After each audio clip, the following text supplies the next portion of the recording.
Well, I know it's the steering wheel commentator, but I'm actually not going to post this on the steering wheel well, yeah, I guess I will. I'll post it on the steering wheel commentator site. It's not about a concert as far as going to see somebody else, but I'm going to talk about a concert that Rox Zone had back in I talked to Jerome Grubbs.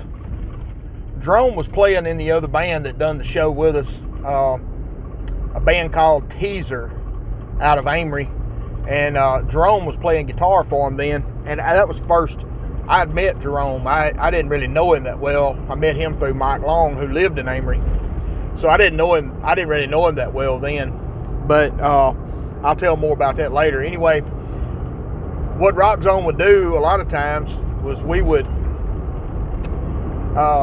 rent a community center. If we didn't have any shows coming up or anything like that, we would rent a community center, and we would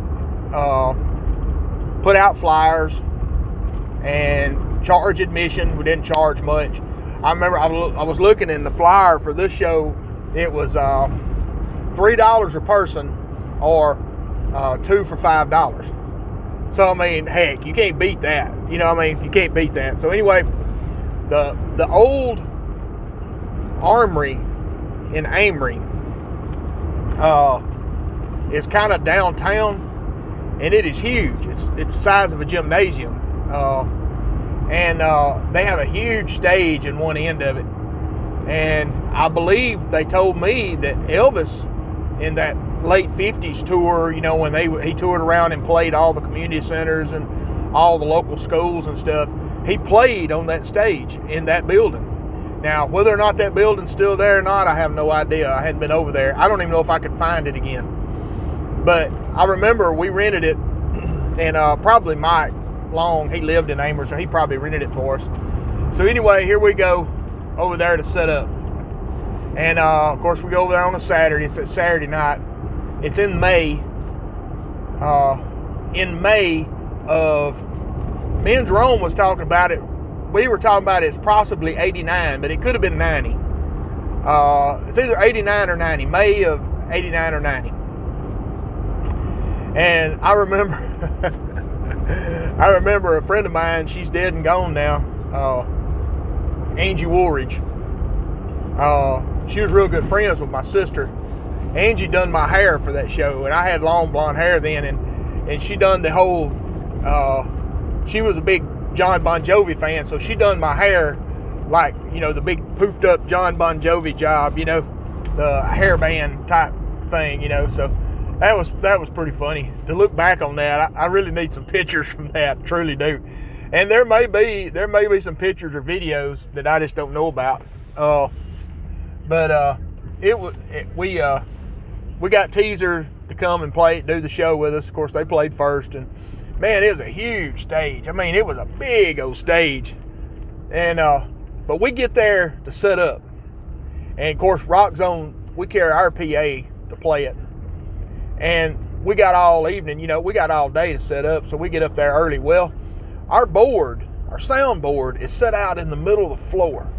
Okay. And these kids come in, I guess they're used to coming in there and playing basketball all the time. So they come in playing basketball. Well, we hate to say anything to them about playing, you know. And we're up there watched them, and I mean, there's some big guys too. This isn't like, you know, 10 or 12-year-old. These are like teenagers, late teens, you know. And they're playing basketball. Well, they keep letting the ball get away from them, and one time the ball just bounced right over our board. It almost landed right on top of it. Well, if it landed on top of the board, it could be devastating for us. So we finally went down. I finally went down and said, look guys, we've got this rented out. We're afraid some of our equipment's gonna get hurt. You know, if y'all don't mind, you're gonna have to, you know, hold off on playing.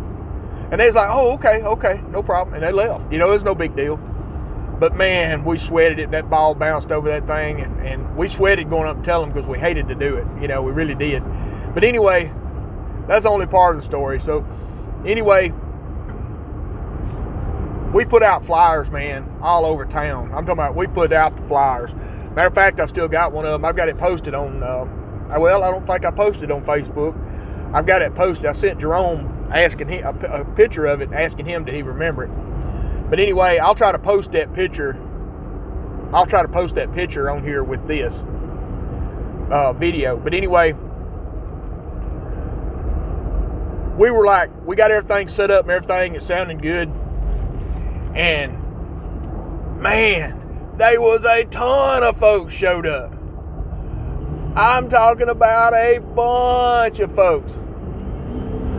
I'm talking about, they was probably, you know, a couple of hundred people or more showed up, which to us, that's a lot of people. You know, 100 people is a lot of people to us at that time, you know. And you know, there was at least a couple of hundred people showed up. The bleachers on the sides of the building was full, man. I mean, it was full. And so anyway, we done the show with them. TEEZ'R done great. And of course, I was telling you, that's when I met Jerome Grubbs. He came out to a practice or something there at Mike Long's. He knew Mike somehow. I guess it's through the rest of the TEEZ'R guys. And man, I forget their names. It's like Tony and Jerome. You can comment on the video what the other guys in TEEZ'R's name was, because I forget. But anyway, we had a great time. But you know, one of the things that's pretty wild about life, this is one of my life points here. You better watch who you know and deal with through your lifetime, because you never know when that person's going to be back in your life. Because not a year or 2 years later, when me and Lori met and started dating, Jerome and his girlfriend, soon to be wife, was living with Lori. They were living together in an apartment. And of course, me and Lori didn't start dating really. We just met when she was in the apartment. We didn't start dating until she moved into the house. And Lori and Jerome and Betty got a house together. And they were living together in that house when me and Lori started dating. And when Jerome and Betty got married, Lori moved out, and we moved her stuff to my daddy's and all, you know, and kind of, you know, it's kind of history after that. But, you know, it's so weird that I knew Jerome from then. I'd met him then. Little did I know at that time that my future wife, him and his wife, would be living with my future wife. So, you know, for all I know, Lori and them was at that show. Probably not, because I don't really know. Truthfully, I don't know at what point Jerome and Lori met. I don't know if they went to college together, went to ICC together, or what. They may have, I don't know. I don't know that part. But you always need to be aware of how you treat people and how you are with people, because it could come back on you. Because they could walk back into your life and in a situation that you'd have no idea.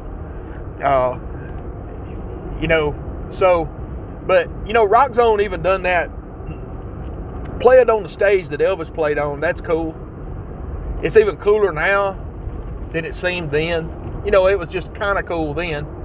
It seems really cool now. And those days were fun times. They were a lot of work, but they were fun times. You know, we still have fun times now, but they're different. It's different. The older you get, the more it's just different. And we even rented a community center. Actually, it was probably in '90. We rented another community center, the Armory, the new Armory building in Amory, over on Highway 25. We rented it sometime after that, and of course, we had to get another bass player to play with us then, because Mike Long, God rest his soul, Mike got called to Hurricane Hugo. So that tells you what time frame it was. It was right after Hurricane Hugo had hit. Mike worked for Bell South at the time, so he got called away to the Carolinas. And so we got a friend of mine that I knew from somebody else. Anyway, we got Gerald Mallory. Gerald Mallory came out. He's a guitar player, but he had played the bass some, and he owned a bass. So hey, instant qualification, you own a bass. Okay, so that makes the difference. You know, you actually own the equipment, so that makes a difference. So anyway, Gerald came out, practiced with us. I don't know, he practiced with us a time or two, but Gerald was so good on guitar, he had no trouble picking it up on the bass and the songs that we did. And we done that show at the community center in Amory, and it wasn't as many people showed up for it as they did for you know, the other show that we did there. But I will have to say this too. One thing about it is TEEZ'R was probably a lot of the reason why we had so many show up. We had so many show up at the other Armory because they were local band and they had so many friends and, you know, the school and blah, blah, blah. So they probably that's what drawed a lot of it. And of course, when we played at the other Armory, it was with Ed Bean's band. Ed Bean was playing in a band. I forgot what they called it. Him and Gary Kilgo.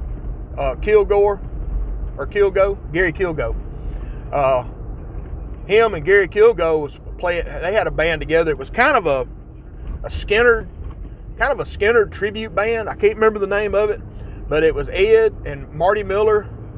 I can't remember the guy's name that was a drummer. Maybe Gary, or well, if Ed answers, we're gonna be in trouble because Ed's passed and gone. God rest his soul. But maybe Marty or somebody will remember who the drummer was. I can't remember who the drummer was. But I remember Ed's son, he got up on the drums and was playing on the drums. He was a little old bitty dude then, but he could play the drums.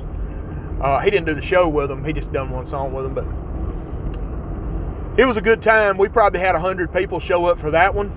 And we had a good time. We jammed. We had a good time. We thought we were living our rock star life. You know, we were so far from being rock stars, but it was as close as we probably were ever going to get anyway. You know, and we were enjoying it. We definitely, all you guys out there that's played in the band early on, especially early on, because I hadn't been playing in a band but like a year or two when we were doing this, and all you guys that's played in the band early on, you definitely know you weren't in it. You weren't in it to making money to begin with. It was because you enjoyed it. And a lot of them was because they wanted to, you know, they thought, well, you know, at least I'm in a band, and you get introduced to a girl, you can say, yeah, I play in a band. So anyway, all you guys understand that you were doing it for fun. If you made a little money, that was just icing on the cake. You know, you were just excited because you made some money. But we had a lot of great times then. I may talk more about some of the Rox Zone shows because there's some very interesting ones. There was one, I remember, I don't really want to talk about it much now. I'm going to do it in another video because this video is running so long. There was a very interesting one I'm going to talk about. It was the very first show I did with Rox Zone. So don't forget, like, subscribe, hit that notification bell, and share it for somebody. A friend or something that might know something about it, share it with them and comment. See you next time. This is the Steering Wheel Commentator.